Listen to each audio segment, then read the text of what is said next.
Okay, right now I'd like to talk a little bit about the way an amateur sees the paper and the way I see the paper.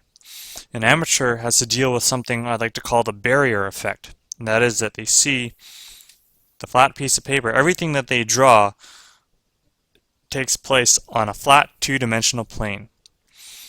It means that whatever they're drawing does not go out of the page, it does not go into the page, does not have three dimensions to it. When they try to draw something like an object, all they see is they just see, oh, the curve is going in that direction, and maybe it's going about that far, and they just, the curve turns, and then it goes in that direction, and all they're doing is they're just mindlessly dragging the pencil in the direction of the curves as they go along, and they only stare at one spot. They're not, when their pencil's over here, they're not mindful of where anything else is. This is what an amateur has a problem with. They have the problem where they have no peripheral sense. They don't have any awareness of what's going on outside of what their eyeballs are pointing at. And then there's the barrier effect that they have to deal with. They are looking at this flat screen or a flat piece of paper. I can't tell you that many ways to surpass the barrier effect, except to say that the barrier effect is occurring because of your own natural depth perception. Because you have two eyes, you have stereoscopic vision, you have the ability to sense depth. That is causing you to see the paper as it is, a flat piece of paper. So you've got stereoscopic vision. Also, your eyes you can tell how far something is by how much your eyes have to focus before it winds up in sharp focus. So what you have to do is you have to get rid of these two problems. First one is shut one eye. You have to shut one eye because this image is being made for one eye only, not two. One image, one eye, not one image, two eyes. Shut one eye. It's the first thing you must do to surpass the barrier effect. Second thing you should do is you have to defocus your eyes. You can't be, if you're in sharp focus, the problem is that your own focus is going to tell you again that this is a flat screen. The other problem with being focused on something is that your eyes have a high sensitivity, dead center. Whatever you're staring at, you'll see in high resolution. Everything outside is in low resolution, so it tends to tunnel vision you. You have to defocus your eyes so that your central vision is just as blurry as your peripheral vision. But the reason you do this is because you want to have a great overall view. You want to have, an equal overall view. You want to be able to sense things in the center as well as you sense them off to the side. Now,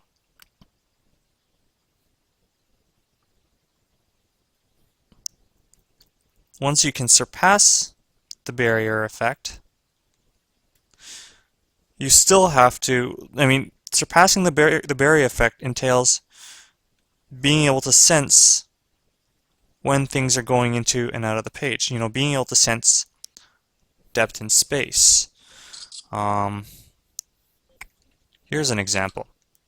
Let's work with the barrier effect for just a second. We have this flat screen here. We've got some lines here. I'm going to work with the barrier effect so that these lines are in fact going to be drawn directly on the page. Okay, I'm going to draw that one really lightly. Now I have to take this effect, this object here, this shape, and extrude it outwards, extrude it up. So I'm going to extrude it up. Well, let me do it on this one over here because I need as much room as I can get. Now I'm going to extrude this upwards. So I have to do my offside targeting. Figure out what's the up vector. If I stand something here, what direction does that go? Which way does that go? Stand that up there. Which way does that go? So we have to extend perspective. So I'll just leave this here just as a guideline. I'm going to make something that's equally as tall.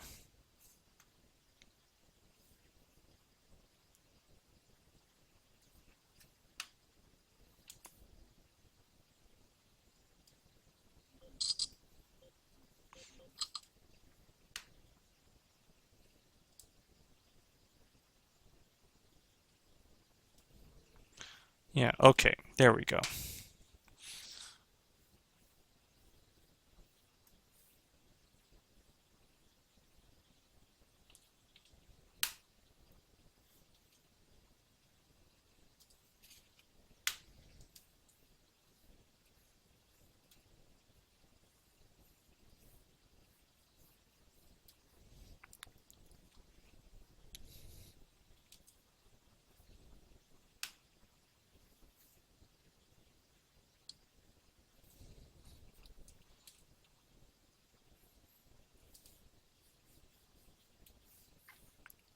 Alright, so I've just made an object that actually comes out of the page.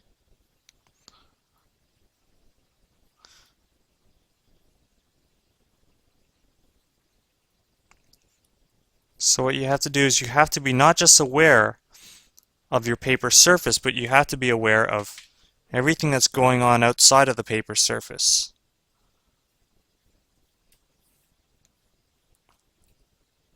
I mean, come on, it's a flat page. I take my hands away though, the illusion works.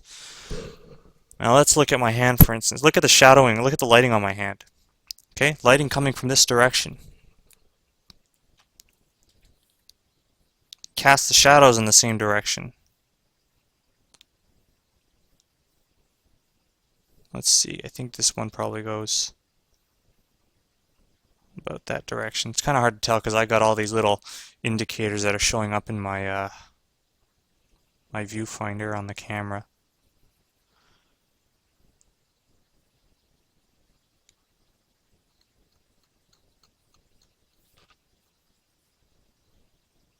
Just trying to get an even tone.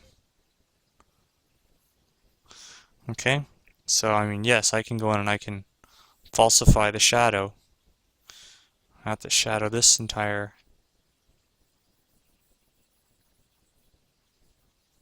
section as well.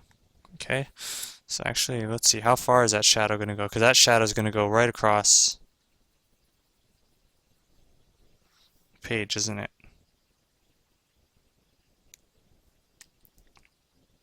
And I guess, let's see. So, let's see how it looks like from straight on. Looks like that. Doesn't look real at all. So, no matter what angle you stand at, no matter what angle that that the image is at, you have to take your sense of perspective out here, this real perspective out here, and you have to extend it into the page. You have to bypass the barrier. Because what's going on out here, outside of this, on this side of the tablet out here, this is the real boring mundane, the real boring mundane world that we all live in. One where you have to go to the bathroom and eat and do this kind of stuff. But once you can descend into the page, once you can get, past the barrier effect, do whatever trick you need in order to sink inside, then you can create whatever you want inside.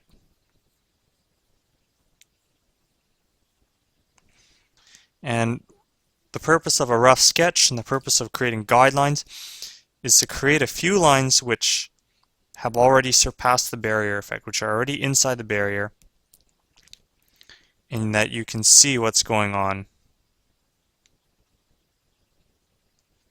inside the page, not what's going on top of, on the surface of the page.